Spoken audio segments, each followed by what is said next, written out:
Good afternoon. It's Sunday the 26th of April, which means the 25-26 tax year has closed, and we're now well into the 26-27 tax year, where my attention will turn shortly. So hopefully you all cleared your self-assessment for 24-25. And thanks to the many thousands of you who have used our modelling tools in the last 4 months of the financial year when they were introduced. So I just wanted to give you a little bit of an update as to where we're up to with the next round of modellers for the 26-27 tax year, and that's where I will turn to now. So the good news is that the core modellers that you'd previously seen, the bronze, the silver, the gold modeller, have all been finished. We're just undergoing some final testing, but as you can see here, for example, we've now got the addition of the 26-27 tax year and estimates projected forward for annual allowance for those years, and we hope to be releasing those during this first quarter of the tax year. We're just waiting for a little bit more surety about what's happening with pay in all four nations, because not all four nations have announced what's happening to pay in response to the DDRB award, for example, and of course to start to see hopefully some back pay and pay slips to allow people to use our modelers. So I just also want to introduce some new features that are going to be coming in 26-27, and you'll see from this example modeler, in addition to the previous silver and gold modelers, we now have a platinum modeler. And so I'm just going to spend a little bit of time talking about some of the new functionality that's in Gold Concierge and also Platinum Concierge. So thanks for the many hundreds of you that use Concierge in the previous edition modelers for the 25-26 tax year. And for those that did, and for those that haven't seen it, it's essentially covered three main things. It went through your annual benefit statement or your total reward statement, but also represents that to you in a different way so that you can see the value of the benefits that you've built up at the ages that you wish to retire at, rather than the TRS, which just shows the value of benefits at the full pension age in both of the schemes, which very few people retire at. It takes you through a crucial validation step to make sure your modeler is producing the same sort of output that your TRS is and everything matches. It went through an analysis of your pay slips, and if in England and Wales, 05 service and pay extract, if that was provided, to look for common errors, for example, misallocation of back pay from pay awards or issues with maternity pay, or looking for issues around time out of the scheme, which we could also cover with Concierge. And finally, it gave a detailed pay analysis, again comparing the data from all three potential sources to look for any errors or issues and provide a further validation step, especially for less than full-time people, to make sure that the correct values are being used. So I just want to introduce three new services, really just concentrating on these top two. So the way we've structured the offerings for our modelers is we really wanted to be disruptive to the pricing of the market and offer them at the very lowest amounts possible. And to do that, we've taken a modular approach, and that people can pay for the functionality that they want. So if they don't want the more advanced features, they don't have to pay for them. They can obviously do self-service modelling versus getting us to do it with Concierge. But another key difference is being the ability to talk to somebody about it. So in the 26-27 tax year, excited to announce that we'll be offering the ability so you can purchase a personal meeting to go through all of your pension report and ask any questions, look at things like how salary sacrifice or promotions, taking partial retirement can impact your benefits as part of the Platinum service, and look at the impact of scheme pays to cover your tax charges. For example, people don't have to take it, but if they want to purchase that, they can do so, offering a sort of more full service offering. Like our competitors that are in this sphere, none of this is intended to be financial advice. It's all just educational tools and modelling to try and help you understand the value of your benefits and to help you or your financial advisors make informed decisions. But of course, some people will need more than that, and for that we can help direct you towards specialist NHS financial advisors who are very well versed in the NHS pension scheme and pension taxation, and also specialist medical accountants. But I'm just going to turn to two new features. One, as part of the Gold Concierge service, we're going to look at historic scheme pays charges, and then for Platinum we're going to talk about projecting forwards. So this was always part of the existing concierge for all members. It's just a presentation of what is shown on your total reward statement. It's the value of benefits, taking either standard benefits with the 7-year remedy period rolled back to your legacy scheme, or the alternate benefits as shown in your TRS. But this is a really limited piece of information for you, because the problem is that very few of us will want to work till state pension age, for example. So that makes the 2015 value benefits much more difficult to evaluate, and even the 1995 benefits if people aren't planning to work till 60, for example. And in addition to actuarial reduction, lots of people have got historic or will have future scheme pays loans. So as part of the Gold Concierge service now, we will be accepting a new extract from the scheme that allows people to look at their historic post-McLeod scheme page charges. So if I just click this arrow, so this shows the imported scheme pays loans post-McLeod for this member. And you can see it's post-McLeod because all of these are legacy scheme pays loans, and then they just start to form in the new scheme after 2022. So we can import all of those, we can present them to you, including interest up to the end of the 26-27 tax year. But to give you a more full picture, because obviously there's a time delay between the tax year and self-assessment applying for scheme pays, and then there's also, unfortunately, a big delay now in the scheme processing scheme pays loans. We can also add on those additional tax years covered by the current modeller. So this shows for this member the total value of their scheme pays loans historically, and also looking forward to the end of the 26-27 tax year.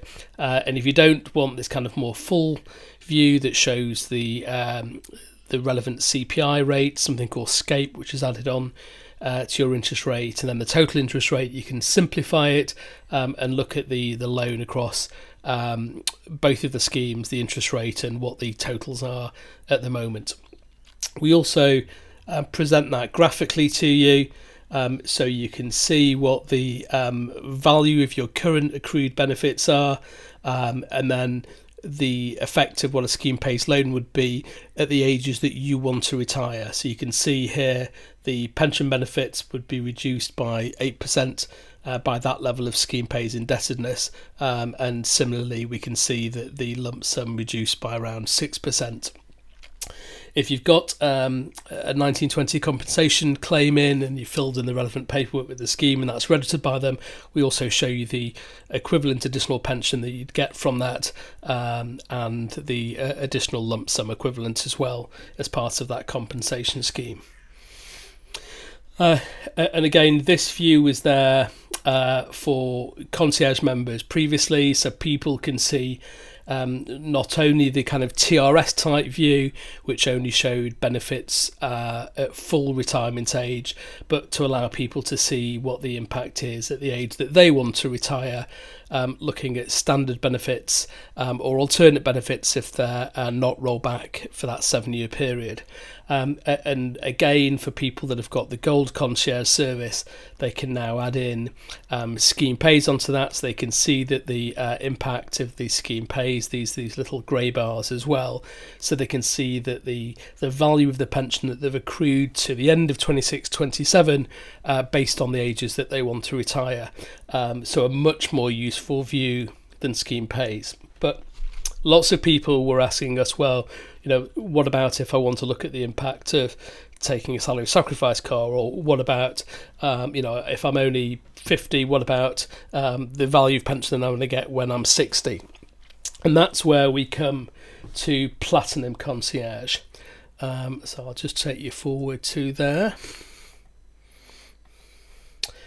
So with Platinum Concierge, what we will do is help forecast your future pension accrual, and to do that we need to predict your future salary. Initially it's just going to be for people who've been appointed to a consultant post prior to 1st of April 2026, and then just by providing the exact date that you were appointed, any pre-2008 Clinical Excellence Award or discretionary points in Scotland, pensionable on call, other pensionable pay, and any salary sacrifices, we can build an estimated pensionable pay structure for you going forward. So you can see for this member, because they are in England and they started in 2010, they're at the top of the pay scale. So there's no additional basic pay changes, but for example, if this member was in Wales, they wouldn't be at the top of the pay scale, and therefore you can see that there's some increments going forward. And similarly, if they were in Scotland, again, there would be further pay increments going forward because the pay scale is more protracted in Scotland currently than it is in England. And similarly, this is based on someone in starting in 2010, but if this person was to have started in 2025, again you can see the effect of the increments, and also the effect of, in this example, being split across 2 tax years. So if you increment in September, part of each of the pay rises will be in the current tax year and the future tax year because of September. So you get this ridiculous situation that the month of appointment also becomes relevant as well, which is just frankly ridiculous. But if we just change that back to 2010 for now, and then there's also going to be this section, and this section will allow members to make other changes to pensionable pay.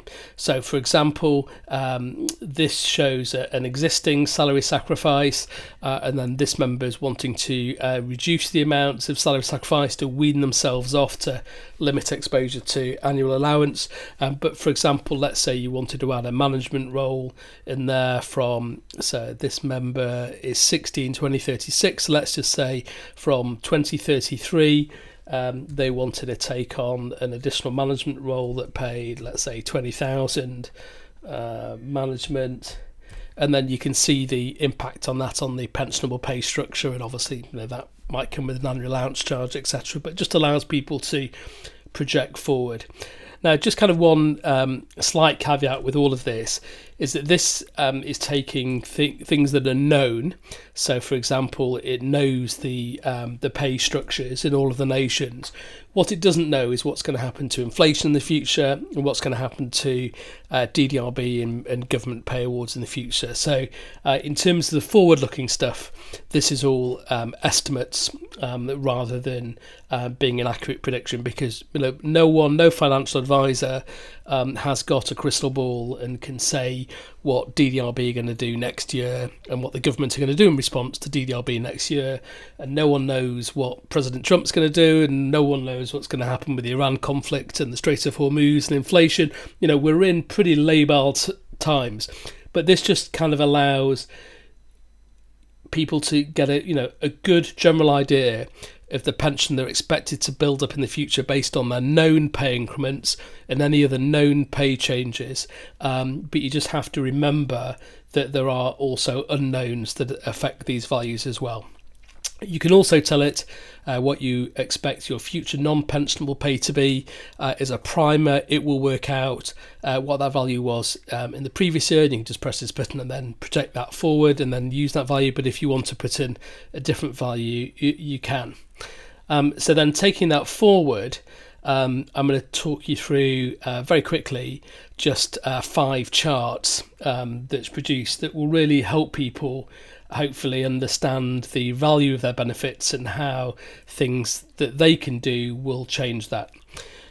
So this first most simple chart shows the pension you're expected to get after reductions, and the beauty of this modeler versus people who get kind of pension reports, etc., that are printed out or a PDF, is that you can play and tweak with this till your heart is content. So you can say, well, what if I go at 59 from that scheme and I want to change that from 61 to 60 because I'm fed up and don't think I can do more than a year. And what about if I want to change how much my pensionable contribution is going to be and my non-pensionable contribution is going to be, and then people can see what the impact is for their specific set of circumstances. That's quite a unique feature to this dynamic modelling. So that's pension after reductions.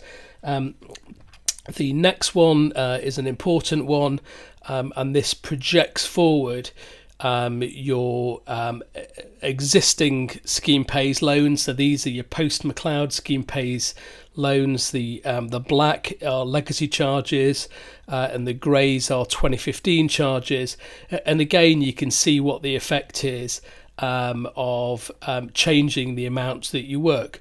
So for example, so if this person was looking at going into partial retirement at 59 and working until 62, you can see here there's a big jump in AA charges when they take partial retirement. And that's because in this example, what's happened is the value of their pension plus the value of their employment income has pushed them further to the right into tapering, and that's what's caused these big AA charges. And that may still be completely worth it for them, but it's just they've got to be aware and make an informed decision, on how much do they want to work and how much they want their AA charges to be. Because in this example, they literally can choose what they want their future AA charges to be based on how much they're working. So that's that graph. And then, that was just missing off the ages off the bottom. And then if we just go forward to the next one. So again, this is another really important chart, and talking to exactly what I was just talking about on the previous one. This allows people to see how their pay and their taxable pay interacts with the known thresholds. So this red line is the all-important threshold income tapering of 200,000. This is the additional rate threshold. So again, people can see what the value is of their total income. So pay and pension, etc. And if they want to try and stay below those levels, that's entirely up to them, and they can do, but then they can see what the overall is effect on their pay. And then moving forward to the next chart, this shows taxable income from pay and pension, and also in red, state pension. In the table above, it asks you whether or not you're predicted to get a full state pension from the HMRC website, and if you're not, you can enter the forecast value that's given to you on that website as well, and that's what informs the state pension bits of this chart as well. But on this chart, we can see we've got pensionable pay, and so this is the taxable component of pensionable pay. We've got then other pay, so that could be additional PAs, it could be private practice, could be income from property, etc. And then from partial retirement, in the green we can see legacy pension, 95 or 08 pension, and then after full retirement, so age 62, we can see here that we've got 95 and 15 pensions. We've got a bit of a gap before state pension kicks in for this person at age 67. And so again, we can play with these values here, so people can see, in this example, if they were doing, around 90% for kind of like a typical partial retirement, and then they hadn't dropped their NHS income, you could see that with the pension income, their income's actually going to be higher for those years. So they might say, well, okay, well, yeah, let's bring it down a little bit, so we get to roughly the same amount. So you've got that flexibility to plan exactly where you want to be on this earnings curves, and you can see what that looks like projected forward. And then last but not least, following that same principle, is we can look at net monthly income.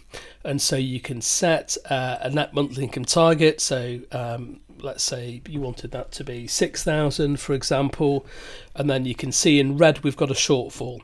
So based on these kind of current parameters, this person's got a shortfall of around £1,000 a month. So that might come from private pension or savings, and then a tiny shortfall once you're into retirement. That goes as the state pension increases. But again, we can see dynamically what the effect is by working a little bit longer, going till 64 now. We can shorten that gap. What about if you work more pensionable or non-pensionable and scheme pay? So you can look at the interaction of all of these things to get a specific set of charts that relate to you, and you're in full mastery of them and can see how changing all of that will affect your financial future.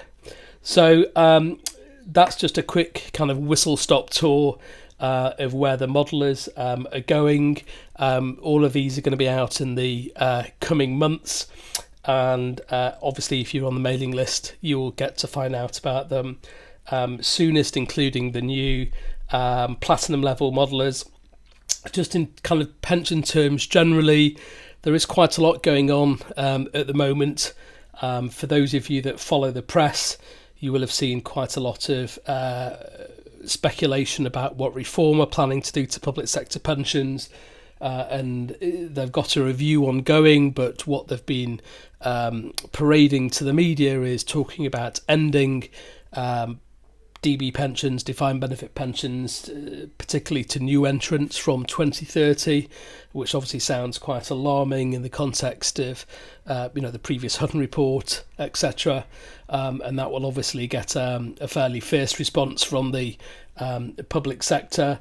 There's also quite a lot going on in the House of Lords and the House of Parliament in terms of the Pensions Act has been going through ping pong between the House of Lords and the House of Parliament, and one of the things that's being discussed is an amendment to look at the future affordability of public sector pensions in the round, unfunded public sector pensions such as the NHS in the round, and that's been promoted by Baroness Neville Rolfe, a Conservative peer, who also had a kind of editorial in the press last week, again talking along the lines of public sector pensions being difficult to afford and issues of intergenerational unfairness, etc. So I think there's going to be quite a lot of news coming in coming months once we have something a little bit more firm from Reform, etc. in terms of their plans. I've no doubt I will be back and doing a video covering that. But in the meantime, thanks again for your support if you've been using the existing modelers, and we'll let you know as soon as possible when the new modelers are coming out. Thanks.